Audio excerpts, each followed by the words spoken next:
इस वीडियो में हम क्वेश्चन नंबर 1 को सॉल्व करेंगे जो कि है exercise 7.3 class 9th mathematics NCERT। 4 parts में हमें इस क्वेश्चन को सॉल्व करना है। प्रूव करना है पहला पार्ट ABD ट्राइंगल कॉन्ग्रुएंट करना है हमें ACD, यानी ये वाला ट्राइंगल इस वाले ट्राइंगल ACD के कॉन्ग्रुएंट करना है। तो इसमें गिवन ये दे रखा है, क्या क्या गिवन है वो लिख लेते हैं। क्वेश्चन में गिवन है कि ये जो ट्राइंगल ABC है और DBC है, ये दोनों ही आइसोसेलेस ट्राइंगल है। इसका मतलब मैं लिख सकता हूँ कि AB जो है, अगर ABC आइसोसेलेस है, आइसोसेलेस वही होता है जिसमें दो साइड्स इक्वल होती हैं, तो AB AC के बराबर है। और DBC भी आइसोसेलेस है, इसका मतलब DB इक्वल टू DC है। ये चीज़ हमें गिवन दे रखी है। अब इसमें कहा गया है कि ये जो वर्टिसेस हैं A और D, ये सेम साइड में BC के सेम साइड पर है और AD को एक्सटेंड किया जाता है BC तक, जो कि इंटरसेक्ट करता है BC को P पॉइंट पर। तो अब हम पहला प्रूफ करते हैं, पहला पार्ट।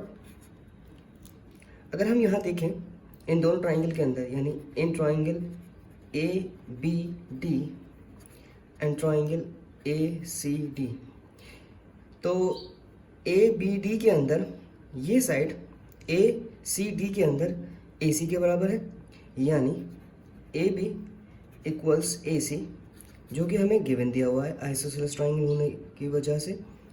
और अब ABD के अंदर यानी BD बराबर है ACD के अंदर DC के, क्योंकि DBC आइसोसेलेस ट्राइंगल है, यहाँ पे हमें गिवन दिया हुआ है। तो मैं लिख सकता हूँ DB इक्वल टू DC, ये गिवन दिया हुआ है हमें। अब जब भी हम कॉन्ग्रुएंट करवाते हैं तो 3 चीज़ें हमें कम से कम चाहिए होती हैं प्रूफ करने के लिए। तो अब मुझे 2 चीज़ मिल चुकी हैं, एक चीज़ या तो वो एंगल हो या फिर साइड हो। तो यहाँ देखूँ मैं AD जो है ABD के अंदर भी कॉमन है और ACD के अंदर भी है, यानी ये वाला AD। तो मैं लिख सकता हूँ AD इक्वल्स AD, जो कि कॉमन है, रीज़न में मैं बता दूंगा। और मैं कह सकता हूँ कि ABD कॉन्ग्रुएंट हो जाएगा ACD के साथ। किस रूल से? तीनों ही साइड से। तो मैं कह सकता हूँ SSS कॉन्ग्रुएंस रूल। अब इसके बाद सेकंड पार्ट में हमें प्रूव करना है कि जो ABP ट्राइंगल है ये कॉन्ग्रुएंट करना है ACP के। ठीक है, तो अब इसको करने से पहले मैं मान लेता हूँ ये एंगल 1 और इसको एंगल 2 मान लेता हूँ। अब क्योंकि ABD कॉन्ग्रुएंट हो चुका है ACD के और एंगल 1 एंगल 2 इन्हीं के करस्पॉन्डिंग पार्ट्स हैं, तो मैं कह सकता हूँ एंगल 1 एंगल 2 के बराबर होगा by corresponding part of congruent triangle CPCT। और इसको इक्वेशन 1 मान लेता हूँ, इसकी आगे ज़रूरत पड़ेगी। अब मैं देखूँ now in triangle ABP and triangle ACP, इन दोनों के अंदर AB AC के बराबर है, क्योंकि ये गिवन दिया हुआ है। और AP जो है दोनों ट्राइंगल के अंदर कॉमन है। इससे पहले मैं लिख सकता हूँ ABP के अंदर एंगल 1 आ रहा है, इस पूरे ट्राइंगल के अंदर एंगल 1 आ रहा है और इस वाले ट्राइंगल के अंदर एंगल 2 आ रहा है, और जो कि इक्वल कर चुका हूँ मैं इस रूल के ज़रिए से। तो मैं लिख सकता हूँ एंगल 1 एंगल 2 के बराबर है बाई इक्वेशन 1।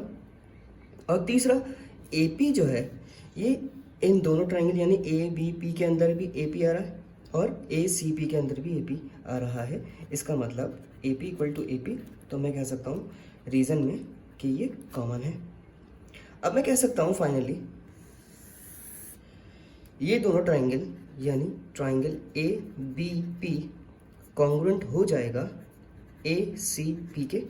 क्यों? यहाँ पे दिख रहा है कि ये साइड और ये साइड, इन दोनों साइड के बीच में एंगल गिवन है।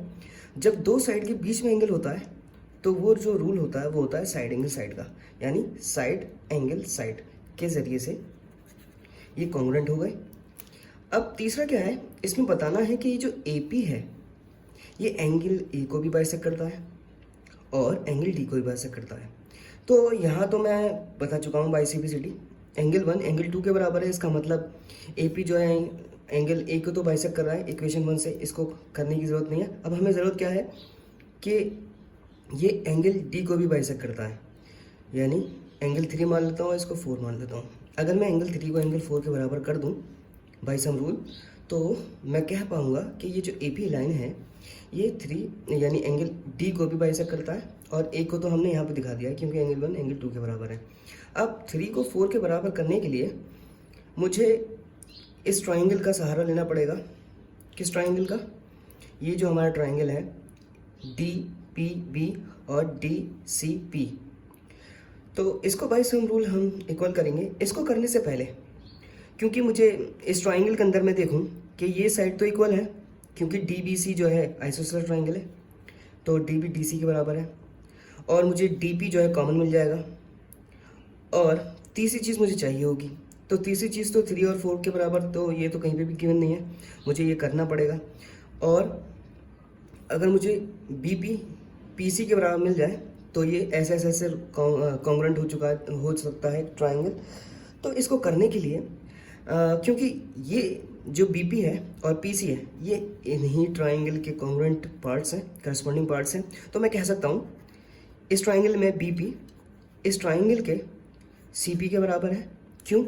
क्योंकि ये इन्हीं के करस्पॉन्डिंग पार्ट है, तो मैं सी पी सी टी से इसे बराबर मान सकता हूँ और लिख सकता हूँ इक्वेशन सेकंड, इसको सपोज कर लेता हूँ मैं। नाउ अब मैं प्रूफ करूँगा ट्राइंगल को। In triangle D P P and triangle D C P, तो इसके अंदर क्योंकि डी बी डी सी के बराबर हमें गिवन दिया हुआ है आइसोसेलेस ट्राइंगल हो जाने की वजह से, और डी पी जो है दोनों ट्राइंगल के अंदर ये जो डी पी है लाइन कॉमन है दोनों ट्राइंगल के अंदर। और तीसरी बात बी पी सी पी के बराबर है बाय इक्वेशन सेकंड, ये हम यहाँ पे दिखा चुके हैं। तो मैं कह सकता हूँ फाइनली कि triangle D B P congruent हो जाएगा डी सी पी के बाय साइड, क्योंकि तीनों ही साइड्स हैं, तो एस एस एस रूल से ये कॉन्ग्रुएंट रहेगा। अब मैं कह सकता हूँ फाइनली क्योंकि 3 और 4 जो है इन ट्राइंगल के करस्पॉन्डिंग पार्ट्स हैं, तो एंगल 3 इक्वल टू एंगल 4 हो जाएगा by C P C T. इसको इक्वेशन थर्ड सपोज कर लेता हूँ। अब मैं कह सकता हूँ by equation first and third, यानी इक्वेशन 1 में एंगल 1 एंगल 2 के बराबर है। इसका मतलब जो है ये जो लाइन है एंगल ए को बाइसेक्ट करती है, और डी को बाइसेक्ट करने के लिए मैंने यहाँ पे दिखा दिया है। तो मैं फाइनली कह सकता हूँ by equation 1 and 2 as 1 equal to 2 and 3 equal to 4 A P bisects angle A as well as angle D। Fourth part last part है, हमें प्रूव करना है कि AP जो है वो परपेंडिकुलर बाइसेक्टर है किसका? BC का। यानी अगर मैं किसी तरीके से ये वाला ट्राइंगल ये दोनों एंगल अगर 90 डिग्री कर देता हूँ तो AP जो है BC को बाइसेक्ट करेगी, परपेंडिकुलर भी है बाइसेक्टर भी है। तो बाइसेक्टर में BP PC के बराबर हो चुका है इस इक्वेशन के ज़रिए से, सेकंड इक्वेशन से। अब मुझे क्या शो करना है? मुझे शो करना है कि ये 90 डिग्री भी है, तभी मैं कह पाऊँगा कि ये परपेंडिकुलर बाइसेक्टर होगा AP BC के लिए।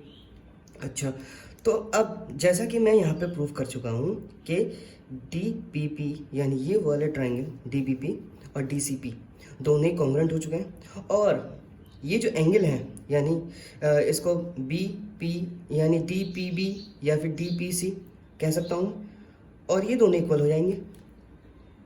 यहाँ पे लिख सकता हूँ एज ट्राइंगल DPB कॉन्ग्रुएंट है ट्राइंगल DCP के, और इसी के अंदर जो एंगल है DPB वो बराबर हो जाएगा DPC के बाई CPCT।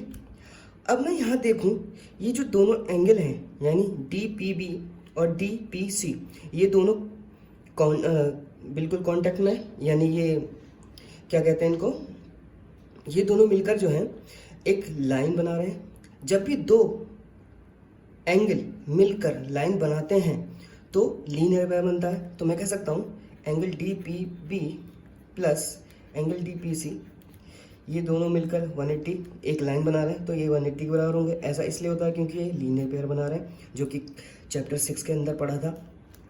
अब क्योंकि ये दोनों ही बराबर हैं तो मैं किसी एक एंगल को रिप्लेस कर सकता हूँ, यानी डी पी सी और डी पी बी दोनों ही बराबर हैं, तो मैं डी पी सी की जगह पे डी पी बी लिख सकता हूँ। ये दोनों ही लाइक टर्म्स हैं तो दोनों ऐड हो जाएंगे इस तरीके से। ये जो 2 है ये ट्रांसपोज हो जाएगा इधर जाकर डी पी बी, और ये इससे डिवाइड हो जाएगा 180 divide by 2 equal to 90 degree. ये जो एंगल है ये 90 डिग्री आ चुका है। देयरफॉर मैं कह सकता हूँ, इसको इक्वेशन मान लेता हूँ 4th बाई इक्वेशन, बाइसेक्टर है इसका मतलब ये दोनों बराबर हैं, परपेंडिकुलर है इसका मतलब ये जो एंगल है 90 डिग्री है। तो by equation 2nd and 4th AP is the perpendicular bisector of BC। तो इस क्वेश्चन के अंदर क्वेश्चन नंबर 1 में हमें इतना ही सॉल्व करना था।